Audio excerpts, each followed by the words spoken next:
Welcome to the Game Deflators Podcast, episode 31. This is now take 3, Ryan, because you screwed me up on the last one. 31.3. I'm John, I'm joined by Ryan, and I got James here as well.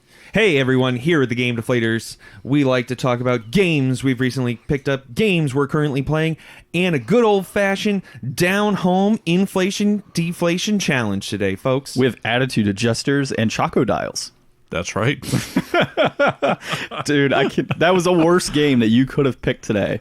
Horrible. What were you thinking? It was so innocently done. That's why I couldn't help but crack up as soon as I saw what he picked. I thought it was something that I remembered playing as a kid, and I still hold that maybe it is, because it did seem somewhat familiar, but it didn't seem like exactly what I remembered. So I don't know what I was thinking, but we'll get to it in a little bit. He's like, how about we play this game? I said, works for me. And of course, you're laughing all of a sudden. I'm like, we've created our own crappy game challenge, Ryan. There's no takesy backsies.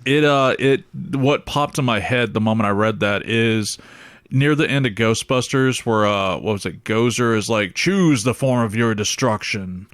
And I just heard the whole spiel about, instead of Ray, it would be Ryan when a god asks you. Dude, so do you guys have anything to say this week before we get started? We'll get to that. Let's build up the mystery a little bit. So I guess we should talk about our recent pickups. Well, I think Ryan has a little bit of an announcement for social media input this week. Yeah, so everybody, if you want to check us out, follow us on Twitter at Game Deflators, everywhere else, The Game Deflators, Facebook, Instagram. Check us out on Podbean. Give us some stars, likes all over the place, wherever you listen to podcasts. iTunes, Google Play Music, NPR Radio coming soon, maybe? Maybe. We'll see if NPR N4G.com?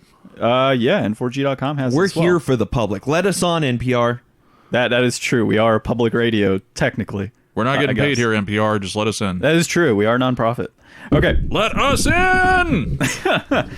All right, so we'll get started with the recent pickups. Actually, James and I had a pretty heavy week, I guess, in terms of pickups. Oh no, I didn't scroll up all the way on my list here. So for me, I picked up Gumshoe on the NES. I picked up Virtua Fighter on the Saturn, so the first one, and it's the insert, not for resale version. I don't know what that was inserted to. Maybe a console. Yeah, Saturn bundle. Yeah. I got Donkey Kong 3 on the NES as well, and I picked up Tetris 2, which we were just talking about that a little bit ago, James. I have no idea how I did not have Tetris 2 in my collection. Yeah, it's one of those fucking weird things. Like, if a game collector that's been collecting NES for a while, it's the equivalent of, like, you don't have Dr. Mario? How the fuck do you not have Dr. Mario? Like, it's fucking everywhere. It is dirt cheap, but understandably, I don't have Tetris 2 on Super Nintendo. I realized that just a day or two ago. I was like, what the fuck? It's kind of like the Gauntlet 2 thing. Speaking of which, that particular game store we went to, that was actually one of my pickups. They had a pristine copy of Gauntlet 2. I actually picked up Ikari Warriors 2, so now I have all 3 Ikari Warriors. So that's kind of cool to complete that little set there. I actually picked up quite a few excellent condition Nintendo Powers. I'm actually only collecting issues 1 through 100 of Nintendo Power, excluding the final issue, which I still have in the original sealed bag. But it was really cool. I think I picked up like 10 issues or so, plus a couple of little extras like Consumer's Guide to Video Games, an old copy of Tips and Tricks magazine for NES. All in all, I can't even remember the name of the store to even bother giving them a shout out, but they're not a sponsor. Hashtag could be a sponsor. Hashtag we have to remember who y'all were. Oh, I know who they are. Okay, well, we'll have words with them about it maybe, but maybe the games themselves, the carts were the ones, some of course had some label damage, but the ones I actually bought, the contacts were immaculate. Like, they were properly clean. They just didn't scrub them down with like a buffing pad or some shit like that. I've seen the owner actually at work. He takes some pretty good care of his games. He basically our process of maybe not necessarily stovetop cleaner, but or don't give away the secrets, John. What's that? Well, that I didn't we'll add do an the other episode one. on that, actually, how we restore and clean our games, things like that. Maybe we could a video episode. But no, I've seen him at work. Like, he'll have stacks of NES games, and a lot of what he has, he doesn't actually put out until it's cleaned and tested and everything else. So that's one thing I do like about that shop. Oh, and I also picked up Battle Arena Toshinden, the plastic long balls on PS1. Still pissed about that. Hey, that's your fault. That's what you get for being an ass about the Mortal Kombat 3. Like, as I'm looking through the piles, before I can even, like, reach out for it, John just snatches a long box Mortal Kombat 3 And then he proceeds to act as if he's handing it to me, like saying, oh, hey, I know you also like long box PS1 games. And he's like, oh, wait, I don't think I have this one. And he takes it right back. Well, I mean, obviously I didn't think I had it, but I did, and I handed it right to you. But it didn't have the manual, so that was kind of a crappy thing. Someone cut the front off the manual and slapped it in there. It was kind of shitty. I didn't feel too bad, though. Like, when you look up the price of that Battle Arena Toshinden, I think you overpaid by a few bucks. I'm like, I don't feel so bad now. I did, but honestly, and hopefully they're not listening to this part, the Nintendo Power is for buy one, get one. So between that and the discount I got on my Advanced Dungeons and Dragons Hills Far, definitely made everything balance out. I came in a few bucks below value. Yeah, that's not bad. I think my Virtua Fighter, I paid, like $3 and goes for maybe 10 or 12, so that was a pretty good deal. Really? $12? Huh. Yeah. Probably surprisingly just 'cause it's a Saturn game. Well, yeah, that's kind of the key thing. And everything else, I probably paid right about cost, other than like the DK3 and Tetris, which came in bundles. So once I kind of send everything off, I'll break even. Have you picked up anything outside of that game, that GameStop or Game Store? Yeah, that's where the DK3 and the Tetris 2 came from, is outside of it. I had a couple pickups for an NES lot that I grabbed.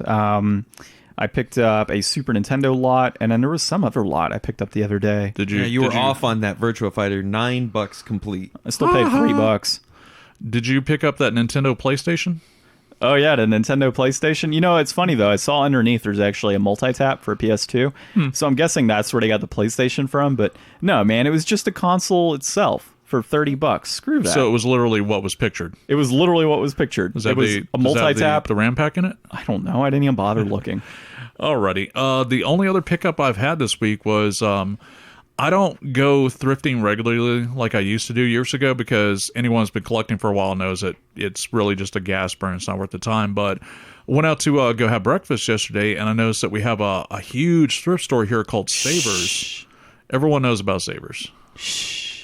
Just like to know about Goodwill. Nobody knows about Savers in their games. Yeah, they didn't really have a whole lot, but they did have Hulk Ultimate Destruction on Xbox for $6 complete in box. And that's been on my want to get list for a while because it's just a fun game. And I think it goes for about $13, $14 complete. Ryan's actually checking right now. I think it was like $13.62 or so. But I mean, for $6, I honestly can't complain. I could complain. It wasn't $5. Well, it's also covered in fucking 16. 16, nice. That's not bad. Yeah, it's also covered in stickers I got to take care of. But it's stickers on the actual disc? No, on the case, like okay. Blockbuster, barcode stickers, shit like that, which are actually a pain in the ass to get off. But can't you just like pull the sleeve and just put it in a different Xbox case? It's probably what I'm going to end up doing, or I'll leave the Blockbuster sticker alone, because the most things we can just kind of Google on right off of there. It's not a big deal. Those Blockbuster stickers, or whatever adhesive they use, they're a real bitch, and I'll end up like warping the sleeve. So I'll probably just steal one of John's Xbox games and swap it out. It's actually what deterred me from buying that Mega Man at the GameStop or a Game Shop as well, because I was like, Blockbuster sticker, why? I don't even want to fiddle with this. It was, I think, half the price for a loose copy. But yeah, like, seriously, the Blockbuster sticker is just a huge deterrent for me. Oh yeah, for any of you newbies out there, if you come across an N64 cart with the full profile Blockbuster sticker going over the label, just leave it on the fucking label. Like, definitely get it off the spine, things like that if you want to, but clean it up. If you clean it carefully, you can make it almost completely transparent, but do not try to remove it. You will fucking ruin that label. And honestly, They make a nice label protector, because the N64 labels lack that gloss that SNES and NES labels had, except for a handful. Like Double Dragon 3 was one of those that they use some kind of other cheap-ass labels, so 99% of the Double Dragon 3s you'll come across have fucked labels. Well, I mean, the Mexican-made games are typically that really cheap paper-type label versus... U.S. Gold. Well, yeah, and then the Japanese games have that glossy type of feel, at least in my experience. Yeah, you can definitely very, very easily tell the difference. Like, N64 labels at first, like, no, this feels kind of glossy. It was like, well, yeah, if you take any kind of strong cleaner to it, you will very quickly find the ink bleeding right off that label. Exactly. It's a shitty way to find out.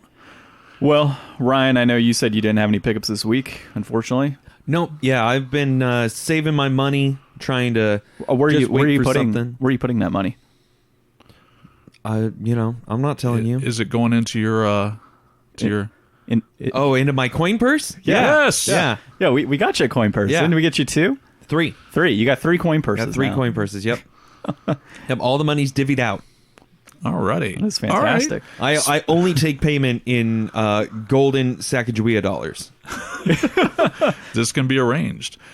Speaking of your coin purse, Ryan, what are you currently playing? So I am actually have been playing Zone of the Enders Fist of Mars for GBA, trying to get that done so that I can move on to Zone of the Enders 1 for PS2 and get done with my, new games resolution and then move on to bigger and better things. And I'm still hoping that I can get all 3 of these done by the time Daemon X Machina comes out, which I should look up and find out when that is. So I think the key thing here is by doing a new games resolution, it forces Ryan to actually complete a game.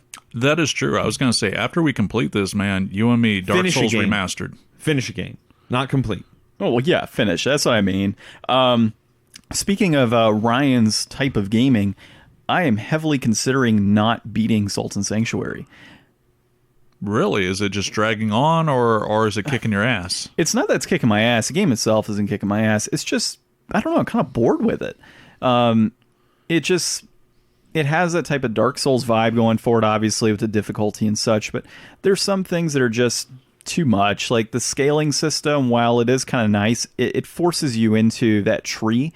So yeah, you can go a particular route, but you have to try and follow a path versus like a game like Dark Souls or any standard, RPG of that nature.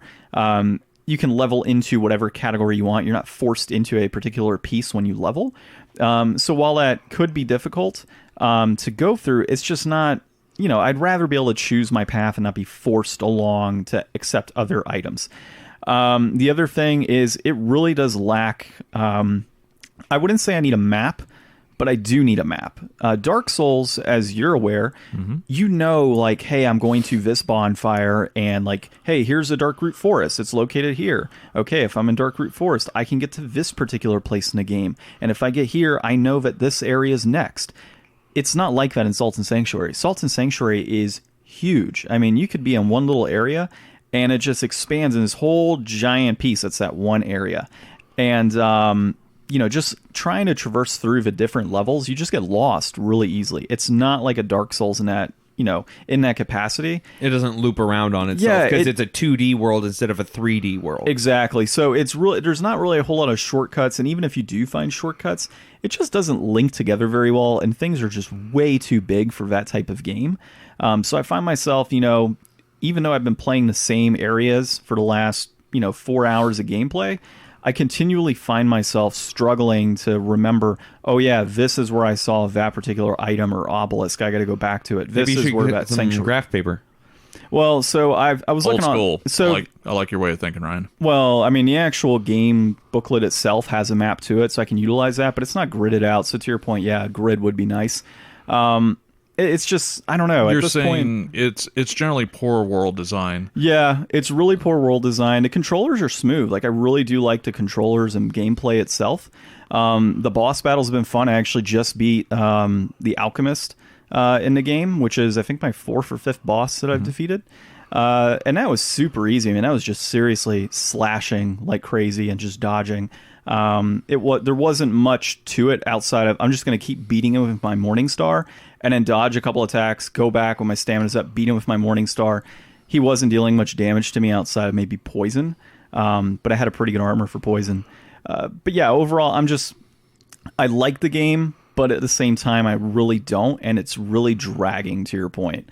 It's just not developing the way I would want it to, and I don't know, I'm finding myself kind of willing to put that game aside and jumping into like Suikoden once my wife beats Final Fantasy V.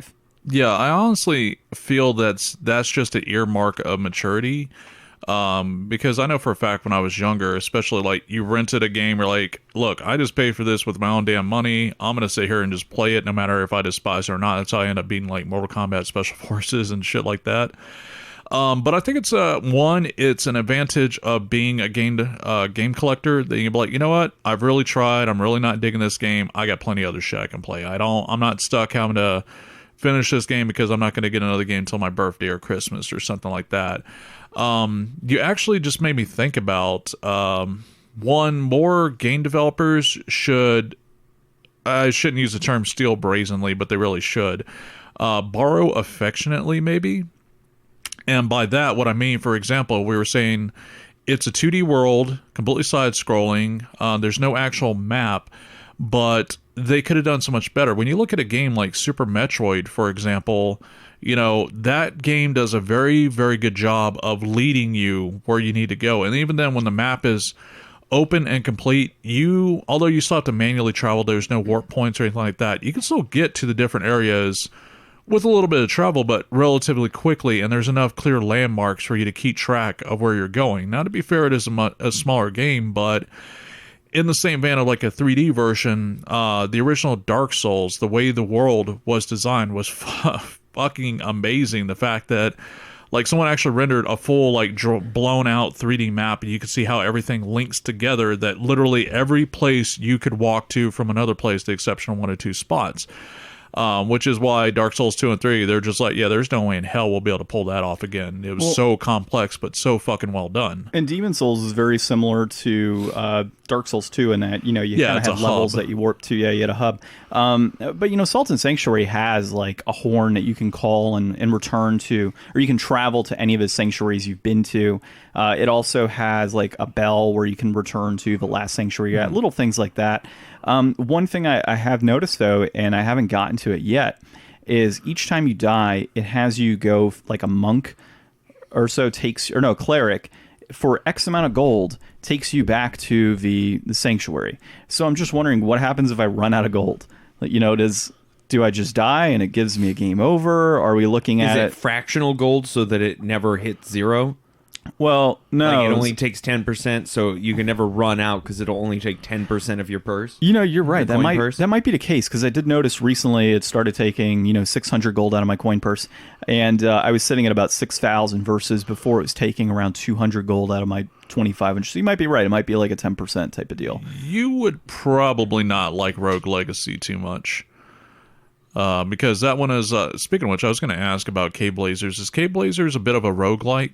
Oh, it's a roguelike, yeah. Okay, I thought so, yeah, because I was looking at Enter the Gungeon. That looked kind of fun. Enter the Gungeon's also amazing. Yeah, don't get me wrong, Rogue Legacy is actually a lot of fun, but it was the same situation. I was fucking terrible at the game at the beginning. It's definitely one of those games like you play 10 hours into it, develop the skill, and you should just really start a new game. But they do that too. Like in Rogue Legacy, every time you die, you're technically reincarnating as one of your ancestors, one of your inbred ancestors. But every time you die, it's like, all right, you still have your money. Here's your chance to spend it on shop, your XP, things like that. But there's actually, I think it was Death or somebody, we'll just say Death, standing at the entrance to the castle that is completely randomly generated every time. Is like, all right, you want to go back in? I'm going to take all your gold and all your XP. You get to start over from scratch. That kind of situation. So I don't think you would like that one too much. Maybe give Dead Cells a shot. Dead Cells is definitely a roguelike. Roguelike or light? Light, yeah. Yeah, that would be a light because it doesn't have the hard reset. It's got you build your long term as you progress. See, I never understood why that. Yeah, okay. That's how I've seen it described. Yeah, but then other things like Gungeon you do have. That's all I want, a fish gun. Huh? Yeah. Well, with Gungeon, it's also like a roguelite because there are things outside of the dungeon that you can buy unlocks and stuff that get you persistent upgrades. Okay, but it's more of you now have a chance to get this thing in the dungeon rather than you start with this and are now more powerful upon your new run. Okay, that's cool.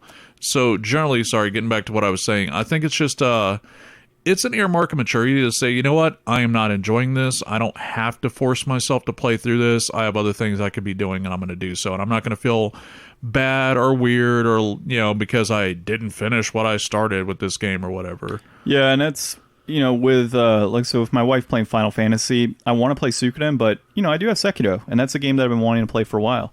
Your wife is a beast, seriously. Oh, I know. She's banging out games left and right. It's crazy. No, she's a beast. She's on you said she was on almost the last dungeon, or on the last dungeon of Zelda 2? She is getting to the last dungeon of Zelda 2. Once she hits the castle, from what she's read, she does use guides, so she can, bang through them really quick. Yeah. But she said that once she gets to the castle, even if you die within the castle, you just return to the beginning of that dungeon, versus other dungeons, if you die, you go all the way back to the castle, and then you got to traverse back. So, yeah, she's excited about that. It's just she hasn't gotten to it. I'd imagine she beats it this week, but she just said, yep, I'm done. I'm going to play Final Fantasy V. I'm like, no, you're not. You're going to beat it. Like, you have to beat Legend of Zelda 2 now that you're involved in it. You're almost there. Just be done with it. Yeah. You know, the other thing, I could go back to playing some Wind Waker on my Wii U. I think I'm about halfway through that. I just, at one point in time, just stopped to start playing something else. Oh, really? Yeah, I mean, just pull up a guide, knock it out. Oh, yeah, I know. I've got the guide for it. I just haven't really fiddled with it in quite a while. So, yeah, we'll see. And generally, I don't use guides. But, yeah, for something I just want to kind of beat and get done with, yeah, I will. Right. Just to finish it. A map at the very least. Yeah, and that's really what I've been utilizing it for, is a map of like, oh, where's this random island that I can get treasure at type of thing. Or hearts. That's all I've been using it for. The rest of it's just been story. Right. But I think I might do that or Sekiro. If I beat Wind Waker, then I'm done with it. Like, it's, just say I beat it. So, I don't know. We'll see. I'm in that little, dilemma of, do I keep playing this or do I move on to something else? So I always knock on Ryan about it, but yeah, this is that's how I live my life. Yeah, unfinished. Part of one game at a time. What are you playing, man? There's too many jokes I can make on that one, Ryan. All right. I'm in the your wife's situation. I'm at the spaceship, the final area of Star Tropics. And just getting to that fucking point has been fairly frustrating. There are so many cool, clever things about that game. And then there's also so many points that are just bullshit. And I'm not going to lie, if I wasn't playing on my Switch with the save states, I would have not made it this far. But I really do want to actually complete it, despite the frustrations and things like that. So I haven't picked up Skyrim in weeks just because, I don't know, it feels kind of aimless, which I guess a lot of people is kind of a relaxing game. I prefer playing games where I feel like I'm reaching a goal or accomplishing things. But as soon as I'm done with Star Tropics, I have to start on my new game's resolution. So that will be, I'll play To the Moon, which is very much just very story driven. So as long as the game doesn't glitch up on me this time, I will probably knock it out fairly quickly. And then I have to go through and play Half-Life. But other than that, I'm really kind of itching to play Dead Cells, especially since I saw the new DLC is free. Rise of the Giant, I think it's called. And, very much so. That's why I was thinking, like, you might actually like it because Dead Cells is like a roguelite of Dark Souls. But it looks really good. I bought it a while back. It's been getting rave reviews, things like that. So kind of looking forward to it. I'm actually looking forward to finishing To the Moon. The story is very touching and poignant, so I think it's going to be pretty interesting to finish. I think I'll have a lot of positive to say about it. I've made the decision right now, seeing as tomorrow I don't have to go to work, pending what you and I decide to do. Me neither. Ryan, do you have to work tomorrow? No. Whoa, really? Well, he the joy of being your own boss, huh? Yeah, exactly. Well, I remember being my own boss and working on Labor Day and Memorial Day and Christmas. And now we have office jobs. Yeah, we don't have to do anything. White collar, motherfucker. Yeah, right. Wife works blue collar. I work white. It's kind of crazy. I've kind of decided. I think I will play some Suikoden 2 tomorrow. There you go. Enjoy it. I think I'll start it because here's the thing. That game is going to be about 40 hours. I can estimate based on how much time it's going to take, to beat the game and the time that I have to play. Are you going to try to collect all the characters? God, no. No. That's an undertaking. Yeah, that's no worse way. than Chrono Cross. Oh my God, so much worse. Yeah, no, Chrono Cross was a fantastic game. It's actually my favorite game. No, I mean, as far as like the sheer amount of characters. Well, I mean, there's like 200 something in Suikoden 1. Fuck, I didn't realize it was that many. Yeah, dude, I only got like 25% of the characters. And they all just like, after you get them, they can all just hang around your fortress. Yeah. There's not going to be room to move. Oh my God. And here's the thing, like, you're never going to use all those characters. Well, you can, depending on like how you want to play out the interactions. Well, yeah, I mean, depending on how you want to play, but I don't think that has any impact on the final, ending of the story. I don't believe it does. Yeah. Well, no, but I mean, it's just like there's a lot of extra stuff you can participate in by depending on which characters you like and how you want to see their stories develop. Yeah, that's a cool component to it. But yeah, that's way too many characters. I might try to get like 50 or 60, but that's the most that's going to happen. I was going to say, like, some of the parts of Chrono Cross, the characters were unique enough, or the stuff you had to do to get them was just kind of fun. Speaking of RPGs, I never got to well, I haven't listened to the last podcast, but I didn't get to see or hear your opinion on the Final Fantasy VII remake. Did you see the trailer? What'd you think of it? He didn't actually talk about it last week with me. Yeah, I don't know. I think that it will be definitely something worth checking out, at least the first episode. I think that Final Fantasy is a little bit, or Final Fantasy VII specifically, is a little bit overdone. I liked the first Final Fantasy VII, like the original for PS1. I never played any of the side story sequel things. I watched Advent Children. I thought that was okay. I think it's a good game, and I don't necessarily think that it needs all this, especially if it's going to kind of dilute what's already there. Like, if they're going to change it and, you know, make it not as impactful as the original was to me, I don't really see the need to go back and spoil the nostalgia of it. Dude, thinking about it, I'm actually looking forward to it a lot because I played the game and it was an impactful game when I played it, but there was no voice acting. Now that you have the voice acting and have those, you know, different interactions going on through the actual, you know, dialogue component, I think it's gonna be really cool. Like, it'll play out kind of like a movie, and you know, I've already played the story, so now it's gonna be kind of you know, wow, like it's like reading a book and then seeing that book come to life in a theater. Like Final Fantasy VII, I had to read through everything. I played it. I really liked the story. Now I'm getting to see it but in a most live people action say type that setting. The book is better. Yeah, but I don't want that to be one of these cases where it's like, here, you can buy this game in pieces and pay more than you would have for the original to get a more diluted, action-packed experience. Yeah, and that's why I'm going to wait for that game to come out in a complete set and hopefully be like $60 for all three. There's no, and I don't think they've released any price points, have they? They have not. They also have not, as far as I know, haven't specified how the episodic parts are going to work.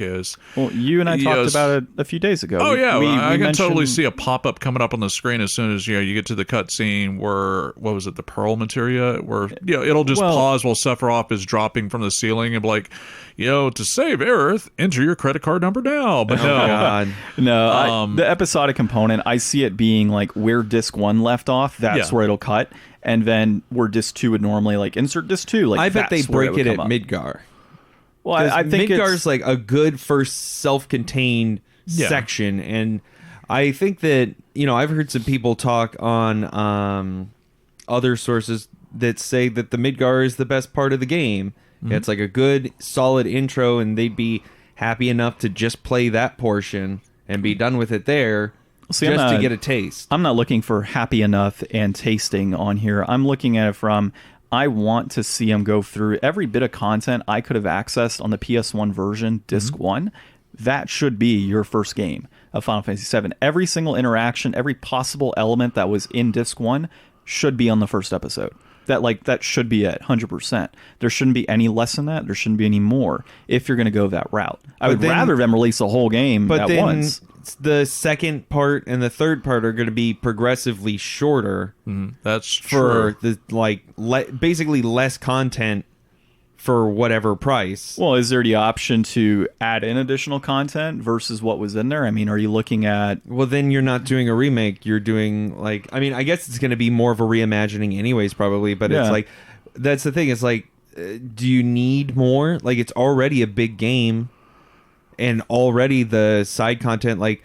what was the one for PSP that came out? Crisis Core? Yeah, Crisis Core is like the best additional content that most people say, and that's prequel content. So it's like nobody really... I don't think people really want more like unnecessary watering down. There's already a jillion mini games in there. Yeah, there's a lot to do. The whole Golden Saucer thing. I was kind of thinking the same thing, that they could just fit the entire game onto the one disc. That's very possible nowadays with DVD, Blu-ray, whatnot, and then they'll say, oh, this is episode 1, and then in addition we can release, you know, all the stuff that you... spoiler alert, spoiler alert, spoiler alert. If you have not completed Final Fantasy VII, skip ahead.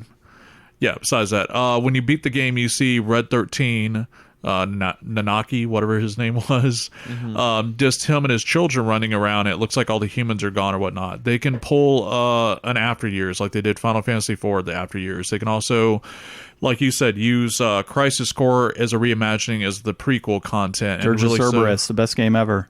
Yeah, and release those as separate episodes. But knowing Squaresoft and knowing the potential for money, I think John is right. They'll cut it off somewhere around where Disc 1 was going to end. And then, yeah, because honestly, Disc 3 of Final Fantasy 7 was like, this is literally the end-game content. This is all this disc disc your golden is. chocobo, get Knights of the Round. Yeah, there you go. Go take out the weapons Fight if you the want. weapons. Yeah. Well, I guess the other thing comes down to how are they going to, because you can only fit so much content and world right on disc 1, but I guess it's a Blu-ray disc. Yeah, I was gonna say I guess it'll fit They're the not same. going to sell physical copies of episodic release of this.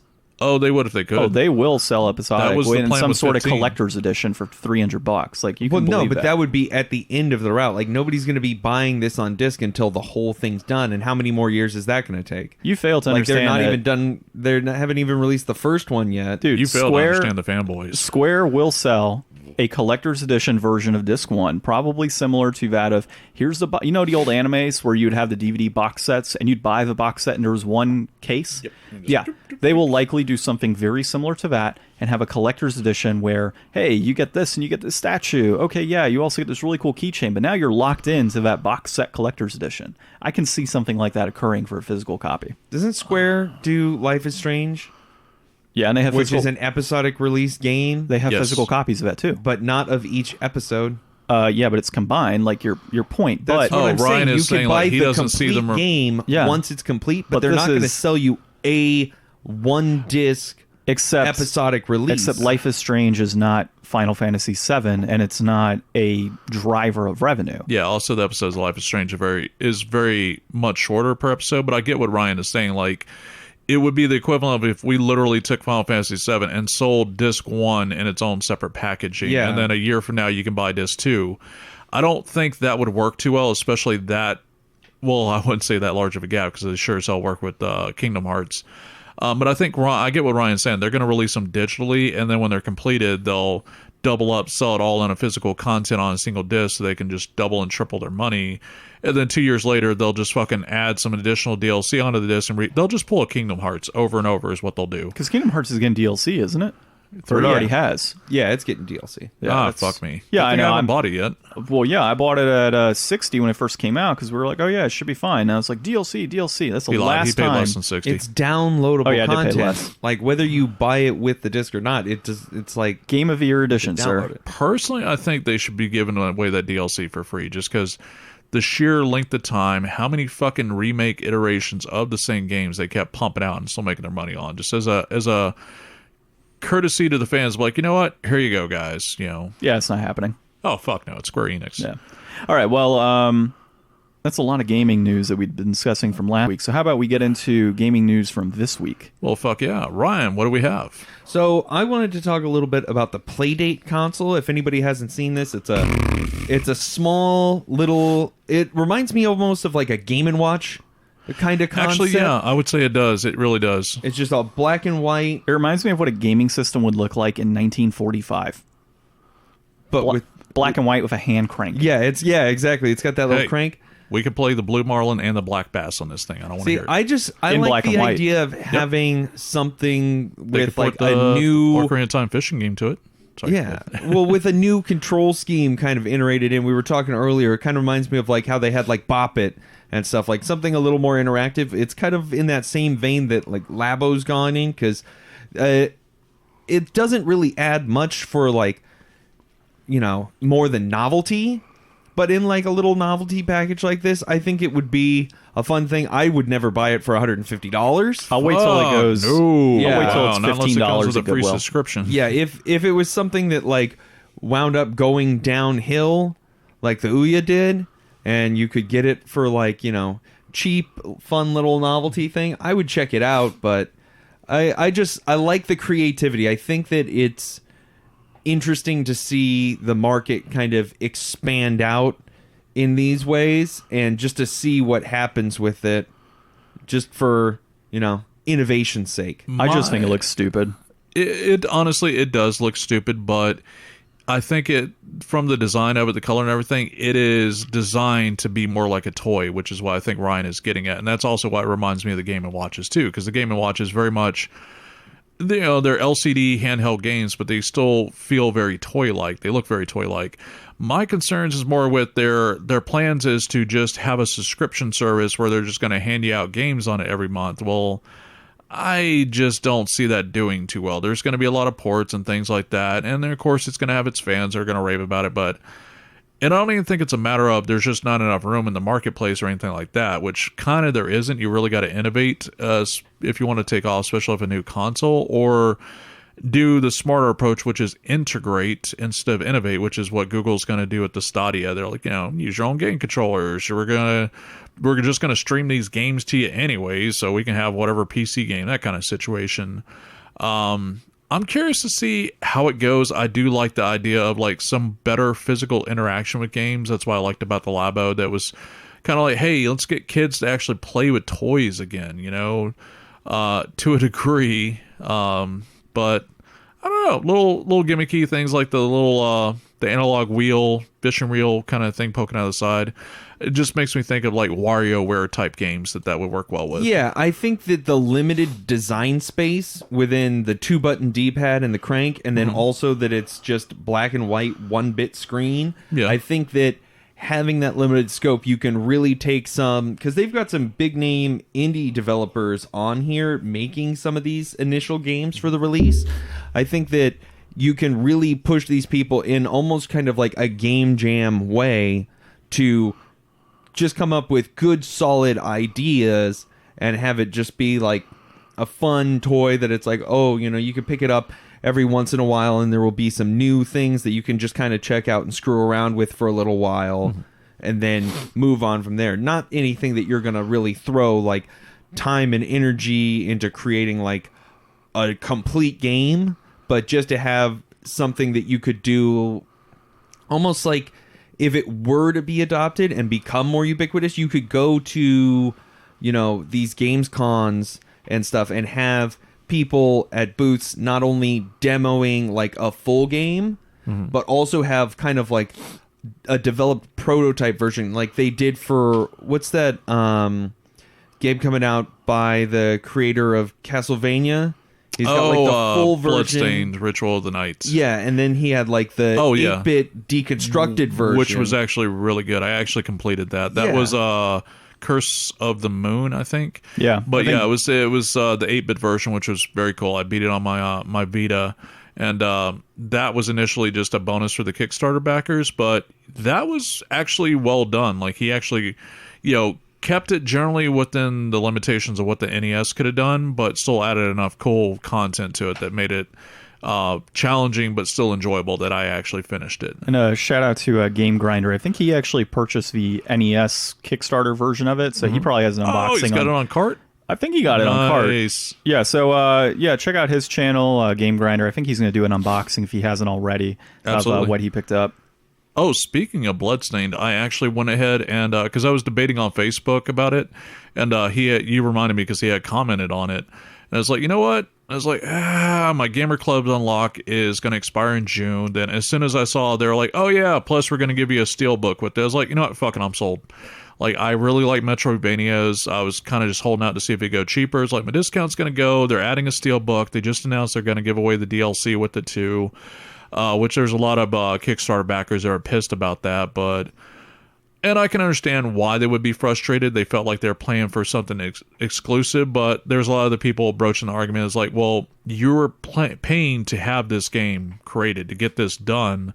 You know, this is what you get. You know, don't be negative that everyone else is going to get the same experience. Besides that, one, it's kind of unheard of for them to like, no, we're going to give you full DLC for free. We're not just giving you like a costume or a weapon. We're actually giving you like stages and maps and other stuff. And I think that's really cool. They're like, you know what? Sorry it took so long. Thank you for your faith in our work that we're doing. By the way, here you go. Have this for free. And it'll be really cool if they include Curse of the Moon included as part of that bonus. Which, by the way, if you haven't played it, I'll loan you my Vita. It is really, if you liked Castlevania 3, it's really good. Okay, I might check it out from you. I got to beat that Suikoden 2 first. It's short.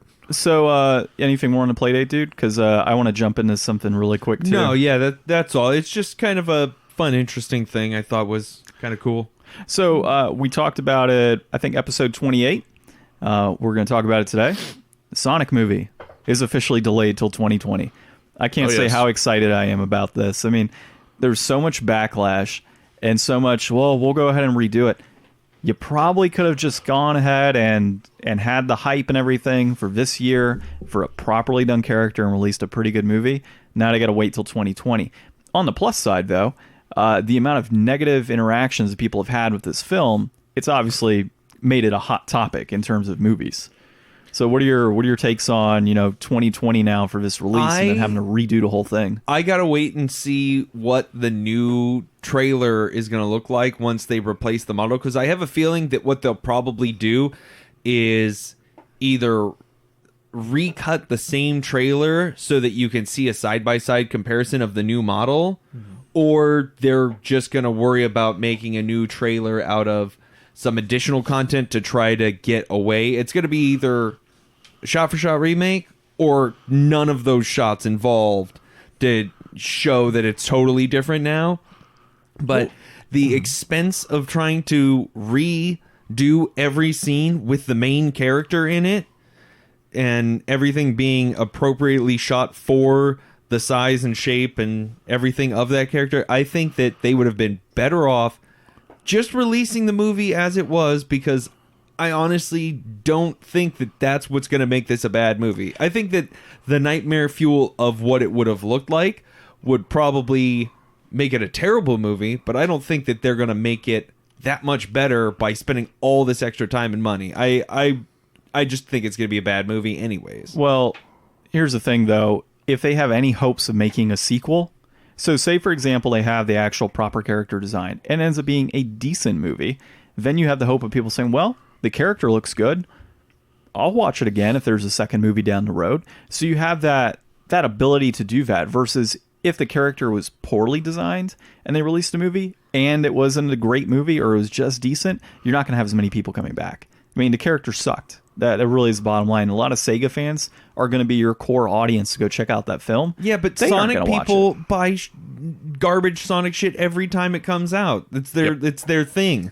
I think the main issue with this, though, is you had so many different pieces of Sonic artwork and designs you could go off of, and you decided to just go with something completely random that made no sense whatsoever and didn't even look like the guy. I think the two major components of the problem is that Detective Pikachu showed that they could easily make it just like the actual game. That was a great film, by the way. Yeah, I actually want to see it. On top of that, I think to this day people still have a lot of, as soon as they see a video game movie, they have instant flashbacks to Super Mario Brothers and Street Fighter and things like that, which granted nowadays Mortal Kombat, as far as is it a good movie? No, it's not a good movie, but was it a cool movie at the time based on a video game? Fuck yeah, Mortal Kombat was great. That's the first one I'm speaking of, obviously. But I think anytime someone nowadays, they see that, they just immediately just freak out. Granted, I think the Sonic design looks like shit, but I'm not really a big Sonic the Hedgehog fan. I would be more interested in watching just to see if it's a good movie and see some of the cool stuff, when he hops out of the car and takes out Robotnik's tank and stuff like that. I was like, it was pretty fucking cool. But as far as just freaking out over just, oh my god, the character design, and all they're probably going to do is go back and just touch up and alter some of the animation to appease everyone. They're not going to reshoot the whole thing, obviously. But I think that's the bigger gist of it is, going back and looking at things like Mario Brothers and how much they altered it to try to fit it into realism. Rather than, like in Detective Pikachu, it looks like they designed the world around the game and then added the realistic elements. Whereas something like Super Mario Brothers, Street Fighter, they took the real world element and then tried to adapt the game to it, and that just went so very fucking wrong. Yeah, on so many levels. Well, and that's exactly what they're doing with the Sonic. They're just like, all right, real world rules, and now we're gonna throw mutant hedgehog in there. Oh yeah, yeah, and they're not even making an illusion about it because it's like he's from another dimension or something. Well, and how perfect are they gonna have to make it, to make up for the damage that's already been done? like you have to have a really good movie and a really good design, because otherwise, if it's still a bad movie, but you fix the design, now it's like, okay, well, I guess Sonic looks better in this movie that sucks. Damn it, if there is not an end credits cutscene with Big the Cat, I will be so pissed. I just wonder if they're going to have Tails and how he's going to look. They'll probably. I'm willing to bet Tails is probably like some kind of inside joke, It's or just they're like an hoping for the actual sequel. fox and then like a taped on other tail. I could see that. Just super hyper realistic, just an actual fox. A fox being tossed out of a helicopter. Yeah. And then they'll somehow make Knuckles into another hedgehog, even though he's not a hedgehog. No, he's an echidna. I know. Oh, I make him can't into- I can't wait till they release one with Shadow, and everybody's like, "Wait, is that Sonic?" And they look totally different. Oh yeah, the goth. That's edgy Sonic, isn't it? Dude, this movie's going to be terrible. Speaking of remakes, though, Judgment out in Japan. This is amazing. Wow. So Judgment, made by the same creators as the Yakuza series. A couple of weeks ago, it hit the news that one of the voice actors was arrested for possession of cocaine over in Japan, which is a pretty big deal. Japan apparently is still very much steeped in their traditions, to the point that, as the news said, they went out and started yanking copies of this game off the shelf because they felt embarrassed because of the voice actor. Drugs are a big no-go. Yeah, that's a big no-go. Yeah, especially don't go Japan, do drugs. Definitely don't go to Thailand and do drugs. That's even worse. But I found it very interesting that not only did they do that, they actually followed through on their word. They replaced the voice actor with one of the other voice actors from, I think it was Yakuza 2 or Yakuza Kiwami 2. Yeah, Kiwami 2. Kiwami 2, and then they're re-releasing it. I was like, wow. I mean, one, awesome that now us Americans might have a chance to get this game ported over. Looked like it was going to be really good. But the fact that they went through that much work of their spending their own money to replace that voice actor to keep their image up. What do you think? I mean, you just recently visited Japan. What do you think on it?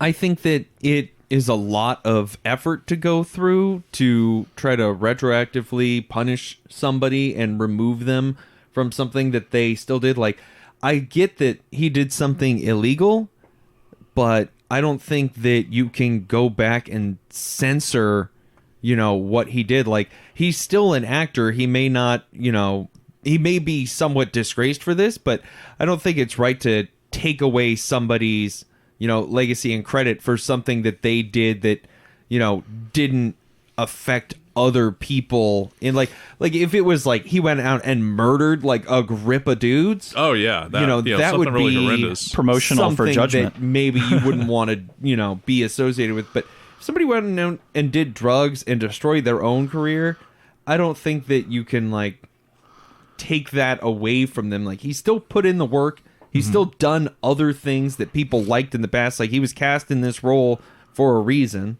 Yeah, absolutely. I think it's interesting because, as a child of the 80s, getting to see that, Japan is still very much tight in their culture and what's right, wrong, what's acceptable, what's not, and how loose and accepting we've become in America since I was a child. Something like that, I could actually see something like that happening in the 80s, like being kind of a big deal. Like, not necessarily the cocaine possession, but when what was his name, Bob Denver from Gilligan's Island, years after the show aired, he gets busted with some pot, and it was just a huge freaking deal. Versus someone like Pee Wee Herman, who was caught jacking it in a porno theater, also a big deal at the time, and they yanked his show. Just the moral strength between the two, versus like something like if this would have happened to in the 60s or something like that, it would have been a much bigger deal. But that Japan is so tight about it. I'm just more impressed that they actually took the time to redub the lines with the different voice actor, and just like, all right, we're going to re-release it now. So now there's a bunch of inflator collectors just screeching to try to import copies of the original game from Japan now, thinking they're going to get rich. Now, is that something that is tempting for you guys? Like, would you actually want one of those for, I don't know, the the rarity of it? Like, is that exciting at all? So while it's tempting, I do recall back when Little Big Planet got released on the PS3, there was some sort of like anti-Muslim song or something. Yeah. That was in they the were playing release. the Call to Prayer was in the game or something odd. And so all they did was patch I it. should check my so copy. like, well, it was patched. So I bought that copy, but they patched it. So I just wonder, like, if I were to buy this game at $100, I think is what it's going for right now, for this particular version, wouldn't they just patch it anyways? Like, can't you just patch over all his lines? Oh, they totally could have. The physical copy, obviously, you'd have it, but if you ever wanted to say there was a game-breaking issue, you would have to patch it.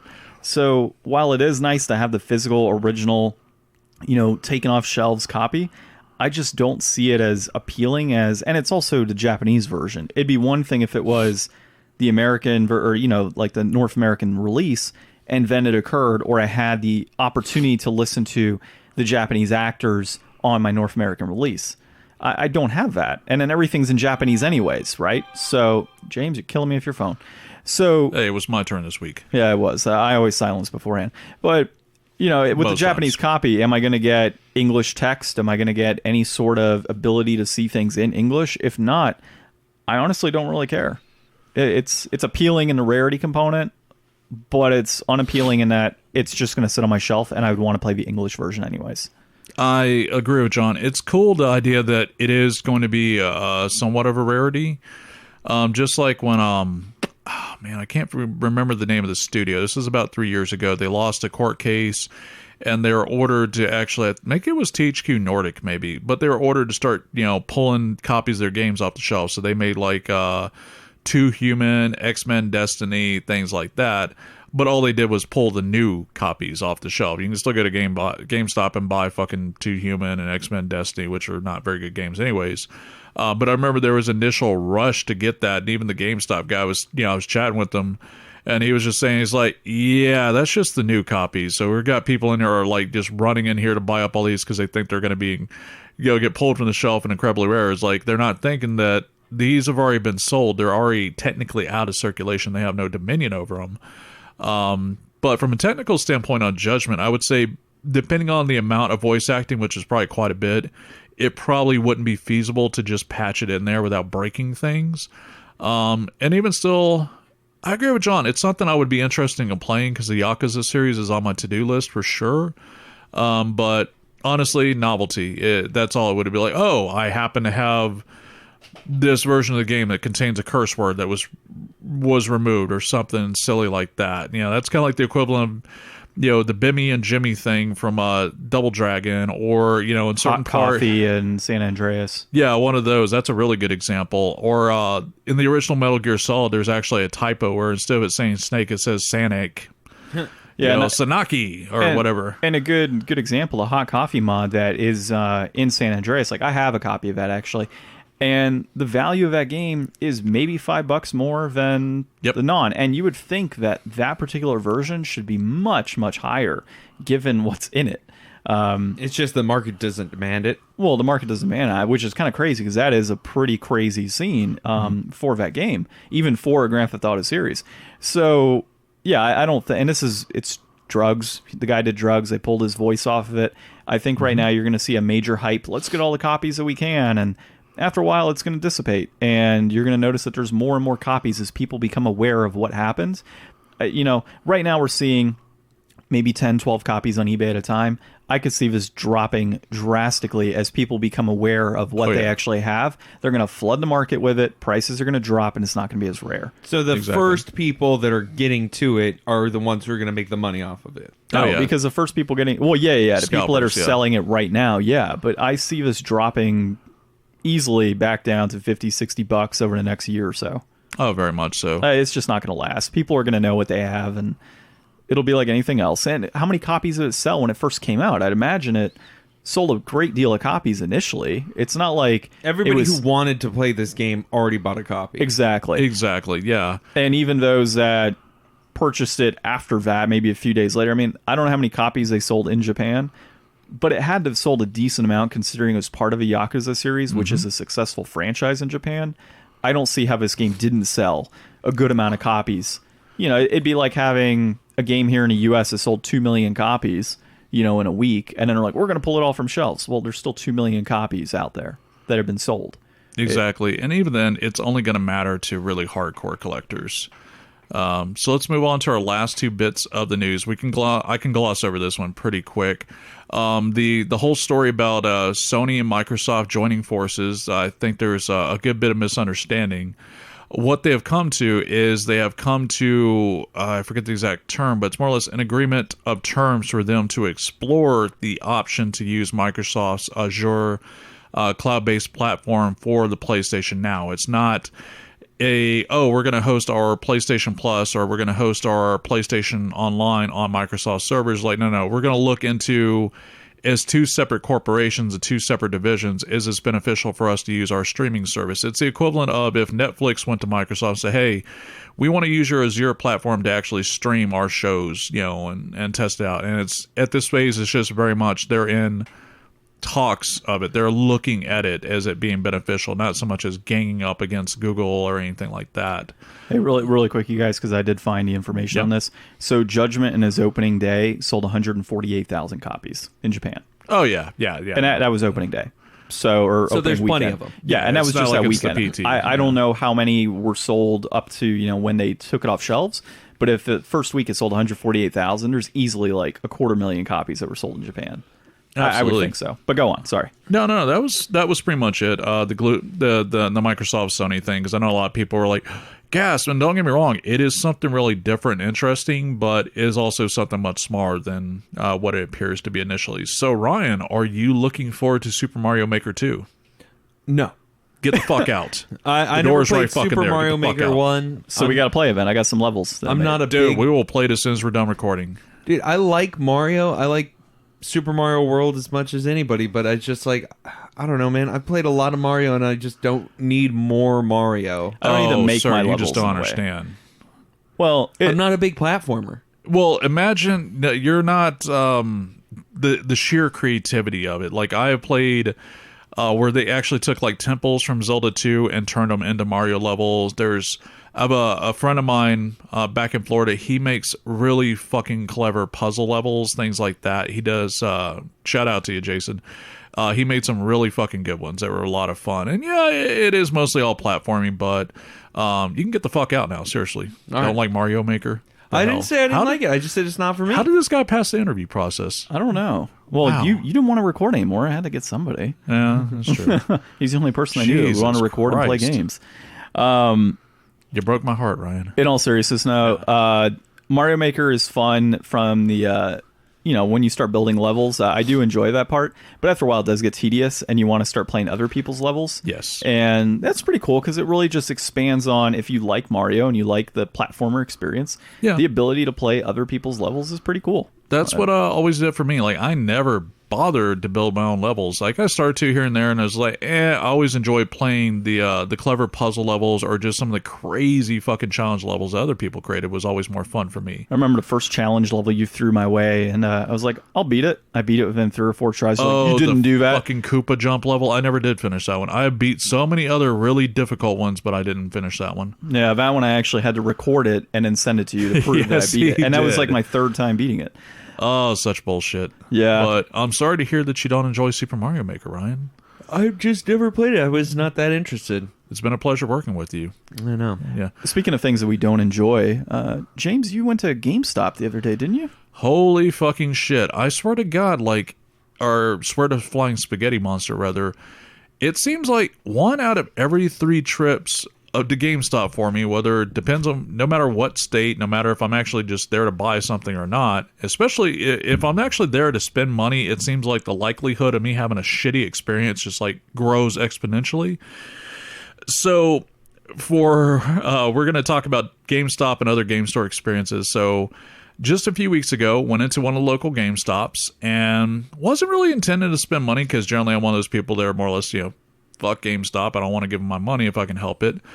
But I did notice they were having a sale. It's very clearly read on the sign, all Xbox One games that are priced... All games, used games. All used games that are priced $14.99 and under, and I will repeat that, 14.99 and under, or 2 for $20.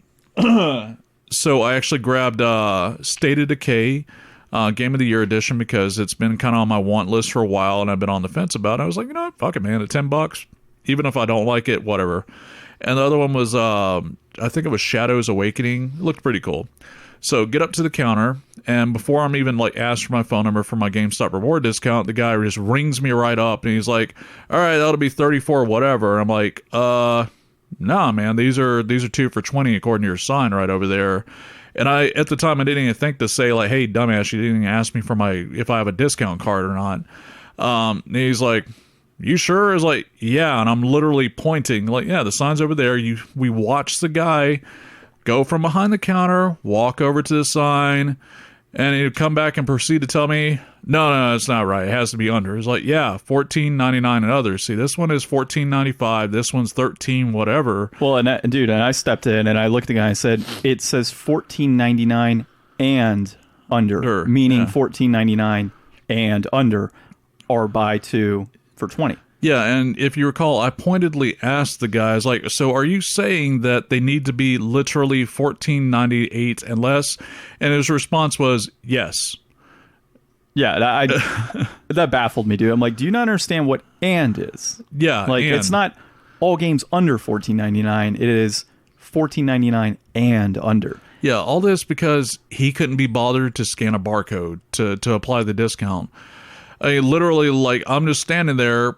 When he said that, I kind of paused when he responded yes to the $14.98. I was like, I paused for a second. I was like, that's it. I'm leaving. I kind of wish what we would have done in that case was said, you know what, let's get your manager over here. Have the manager come up and explain it. Let him ring us up and say, yeah, you know, you're right. It's $14.99 and under. Scanned us, said, okay, thanks. And then walked out. Yeah, I really should have done that because that was just...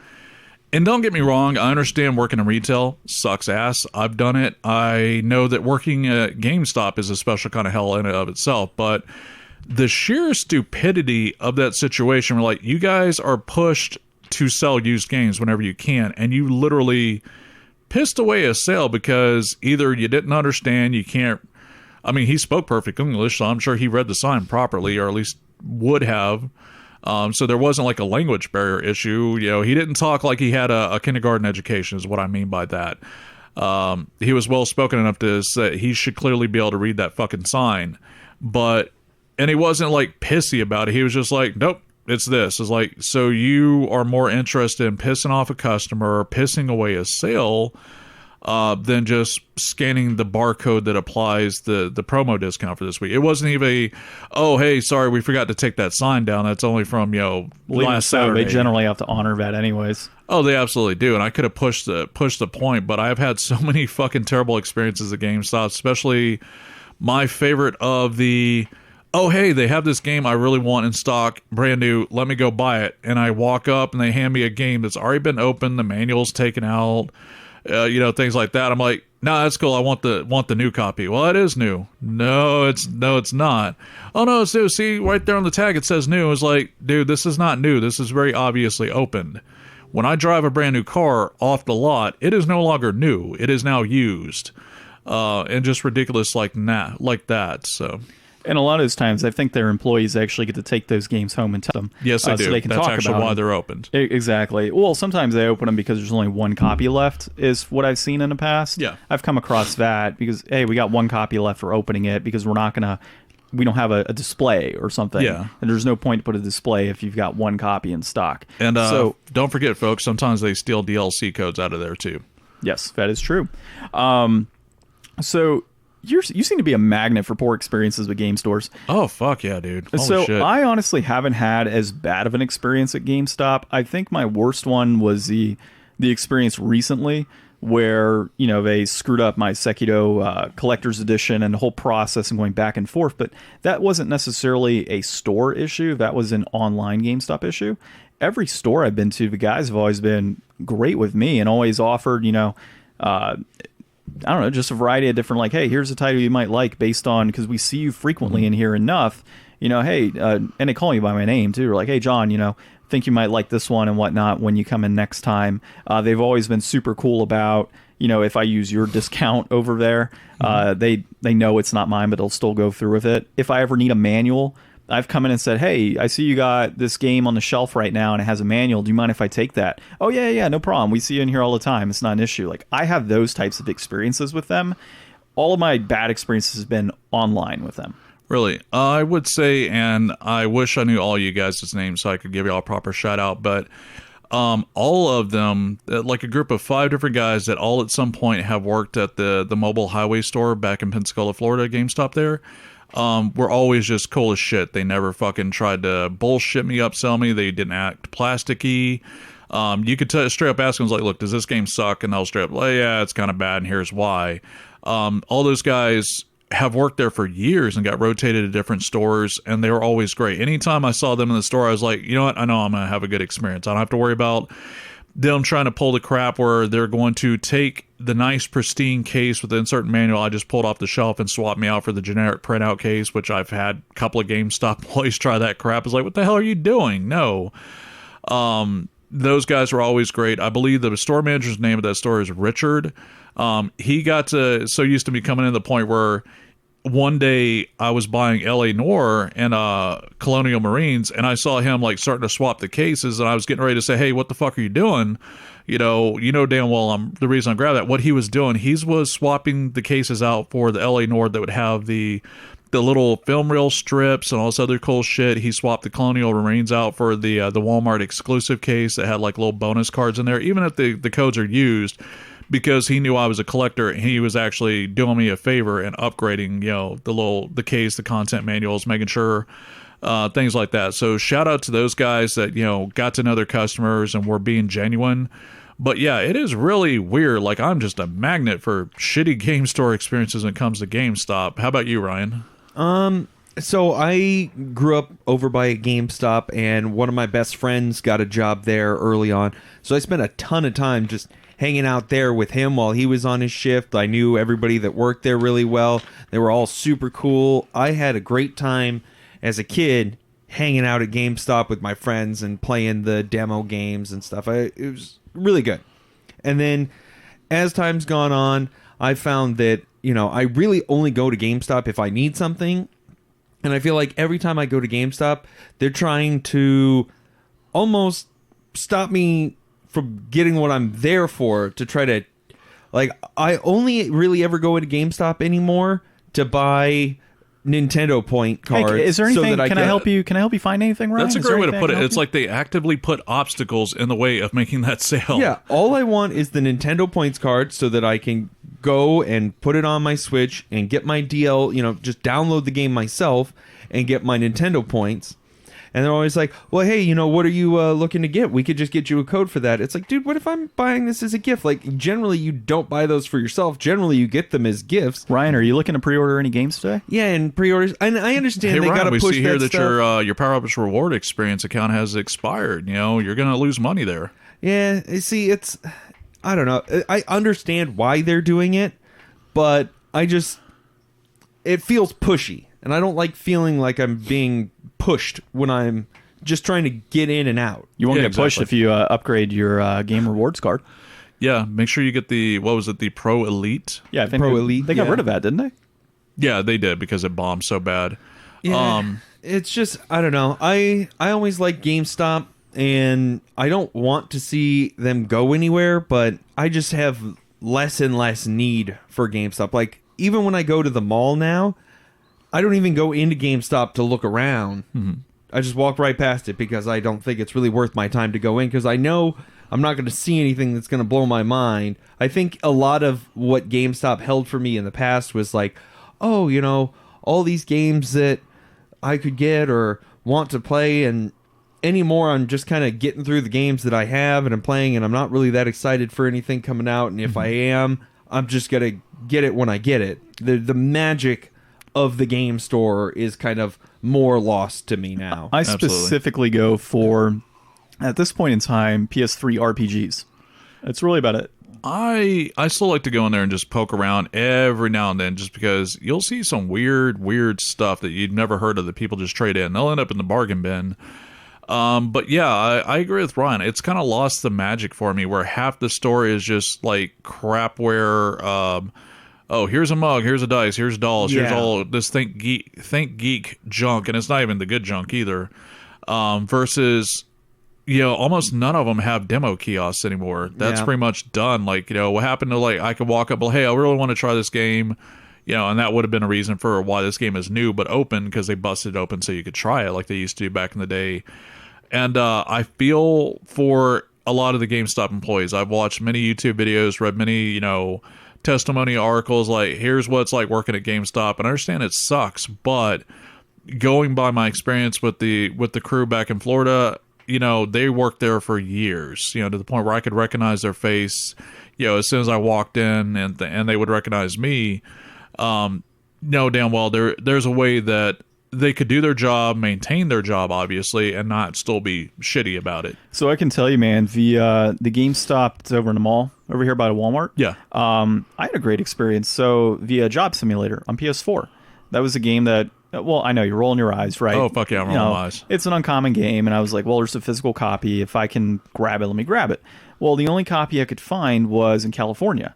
So I asked the guys, I said, hey, I see this game's available. Do you think, I said, back when I lived in, in another state, they would allow me to, get games from across the country, and they would just call them up and you guys would trade things out. Would you do that for me? And they're like, yeah, no problem. They were like, that's not an issue for us. So that immediately, like, I will continue going back to that GameStop in particular, because they were willing to go above and beyond to help me out. And they're like, yeah, you know what? We need some new stuff for our bargain bin. There's stuff we want to get rid of from our bargain bin. We'll give them a call really quick. We'll see if we can get you that game shipped in here. Within 3 or 4 days, my game had arrived.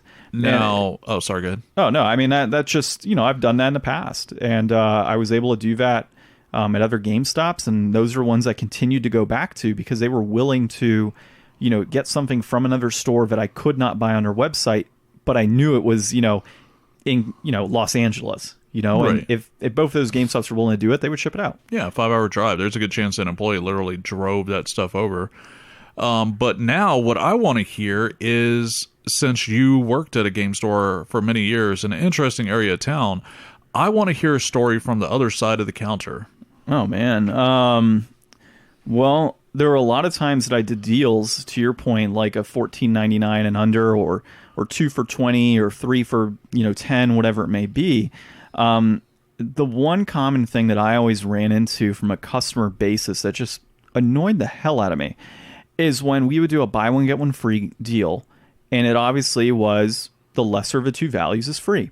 So I'd get somebody come up and they'd grab rare $50 case off the shelf for some game, and they'd grab the $2 Super Nintendo game. They'd come up and I'd ring them up and say, all right, it's going to be, after the removal, it's going to be $50. Well, you said buy one, get one free. I'm like, yeah.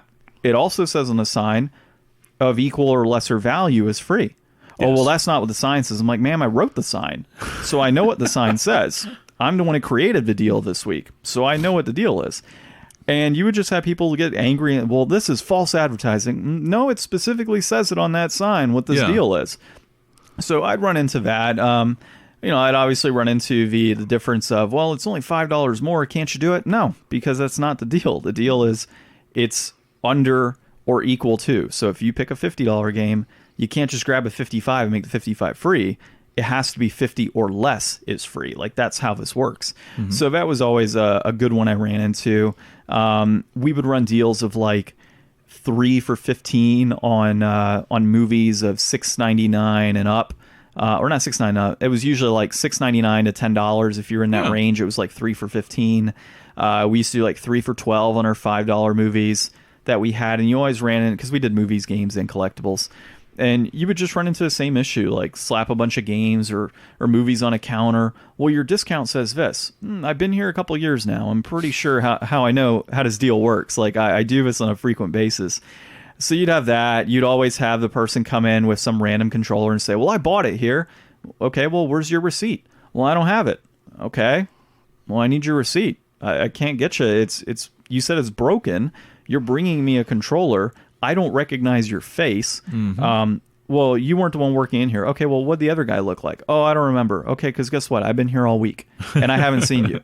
Like, there's only 2 employees here. When did you buy it? Oh, this morning. Well, funny enough, I'm the one that opened the store, motherfucker. Exactly. That was always a good one, Oh, well, I was here. I came in on Sunday at 2. Okay. When did you come? Sunday at 2. Okay. Let me look at my sales really quick. Yeah, no, I didn't sell this to you.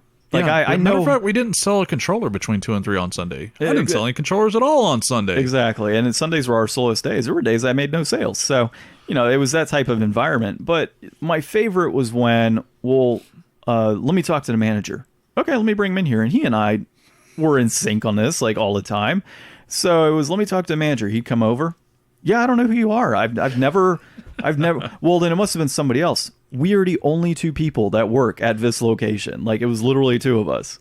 You cannot sit here and tell us that you purchased this item. Like, if you did purchase it and it's a broken item, then we always 100% we're going to give it back. Yep. But what you ran into is people would go, because the flea market was right down the road from there. Oh, yeah. And then you had pawn shops surrounding the area.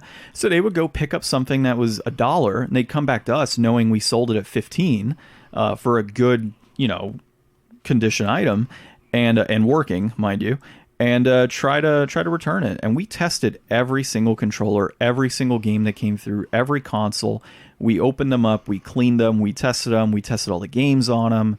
All the controllers and buttons were tested. We cleaned those. Every opportunity we had to make sure that a quality product was hitting the shelf, we did that. So when somebody come up and say, well, this is broken, there would obviously need to be certain things we'd look at. Did your kid throw it on the ground? Is it, snapped in 2? Is the cable ripped up? Like, there were certain things that we had to check out to make sure, because, it's a small mom and pop store. So you're looking at it from the aspect of, a $15 sale and then having to return it. Well, now we're out not only at $15, but the product that you destroyed in the process. And on top of that, if you don't have your receipt, what am I supposed to do?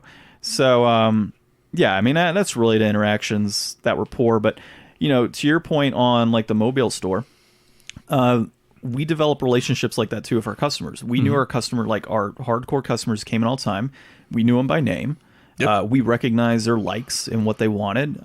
We knew what they were looking for. We had running lists of games that when they came in, we would give people a call.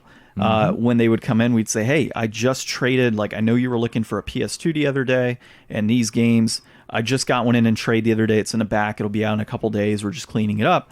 Do you want me to give you a call when it comes in? They said, yeah, no problem. That was a guaranteed sale. Little things like that we did brought people in a store that, it didn't hemorrhage money by all means, but it wasn't making the type of money it should have because of its location. Very poor area, just not a whole lot of folks. But you had individuals that would travel past the other locations, because there were about 3 at the time when I worked there.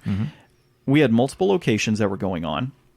They would go past the other stores to come to our store because they had a better experience. Absolutely. And that's really what it came down to. And if a lot of GameStop employees would take that to heart, they would get return business. Those guys at that mall, I'm going to go back to that particular store during those hours knowing that they're there, and I'm going to have a good experience talking with them about games, looking for games I want, and then knowing that they are willing to pick up that $60, $70 title it's going for $35 at GameStop, and knowing that I'm a collector and wanting it, and they're going to send it over my way. Absolutely. So, I mean, the mobile highway store is a great example of that, because after I moved to the literal edge of the city, it dawned on me, it's like, I have to travel past a GameStop 11 miles to come to this store, and I would much rather just come to this store and spend the money because of the experience. Yeah. Well, I'm pretty sure this is for our news this week, unless you guys got more experiences to talk about. No, I think now's a good time to let everybody know, hey, if you want to hit us up on social media, you can find us at The Game Deflators on Twitter, everywhere else, The Game Deflators. So this week, we went on a little trip down to the homeland of both my co-hosts, and we followed the adventures of Bayou Billy. Oh, God. Oh, man, that attitude adjuster, dude. So, and the Choco Dials. Billy was developed and published by Konami, released in 88 in Japan, 89 NA, 91 PAL. They should have kept it in Japan. It was later re-released on the Virtual Console in 2015, 2016. It's a beat-em-up, shooting, racing, multi-genre game, single player, and, it was hard as balls. Yeah, I would like to point out this was not a crappy game challenge. This was, I looked at Ryan the other night and said, hey, your turn to pick the game, for the inflation deflation this week. Never again. Yeah, never again. And next thing I know, he just like, we're messaging back and forth in our group chat, getting ready for the podcast. And he's like, hey, how about this? And what did you say?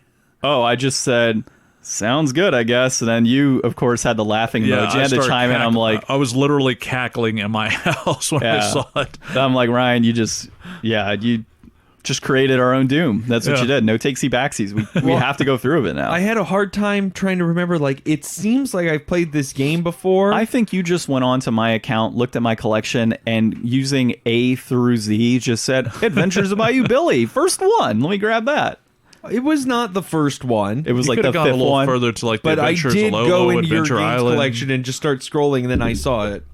He was But like, it looked familiar. I thought I played Adventures this. Still not Bayou, a 100% main sure. character named Billy. It has to be great. Yeah, and to be fair, back in the day when it came out, it was kind of a big deal because of all the different game modes and features. Unfortunately, just when everyone got their hands on it and found what a shitty game it is. Well, I don't even think it's necessarily that shitty as it's just really hard. And I was reading an article by a guy that said, after I beat Battletoads, I was on Cloud 9 because that's a hard game in itself. Oh, fuck, yeah. But he was like, Bayou Billy's just as bad.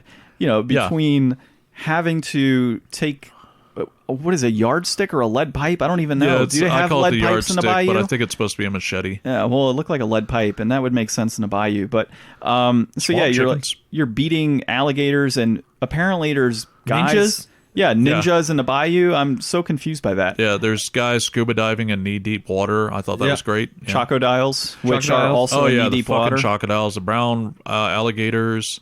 But I mean, the Angry Video Game Nerd did a video about it. But I mean, the things that make it a hard game and a bad game is, one, there's no invincibility frames when you get hit, which kind of sucks. The hit detection, like the hitbox on the enemies, is really, really iffy and close. The enemies move in more or less random patterns. They don't come. Stun on the enemies is hard. Oh yeah, almost keep non-existent. going. Yeah, I mean, like, you'll get really lucky if you can continue punching them 2 or 3 times in a row before they're already moving away from you. Or moving onto you and hitting you. Yeah, and there's at least 3 or more at a time coming after you. There's stupid things like the Chocodiles, where it's like, if you don't have that yardstick, good luck fucking hitting these things. Yeah. So actually, the way I got past it my third attempt of going through the level was... on the top where it had that little bit of wood framing, I was actually perched in a corner and just used a kick button, and they came up just close enough to where I could kick them, but they couldn't hit me. Oh, nice. Yeah, so that's how I ended up beating them in that one. But the gun part, too, like, you're picking up bullets and you're picking up different items. Yeah, we picked up a gun and we couldn't figure out how to shoot it. Yeah. Yeah, there was things like the fucking boulders, the big fat guys that would throw the boulders, and they would stay on the ground as if you should be able to pick them up. I could not pick them up for anything. No, yeah, we had some either. bad clipping, too, where all of a sudden there was just a stretch of river that might in be the middle of the mountain. That might be the game isn't fully cleaned. No, I was going to say, that wasn't pixelation like Dirty Pins. That was straight up, like he said, it was clipping. Like, all of a sudden the game, like, yeah, I was reading the data incorrectly. It might be the game is getting, oh no, the game is getting old, John.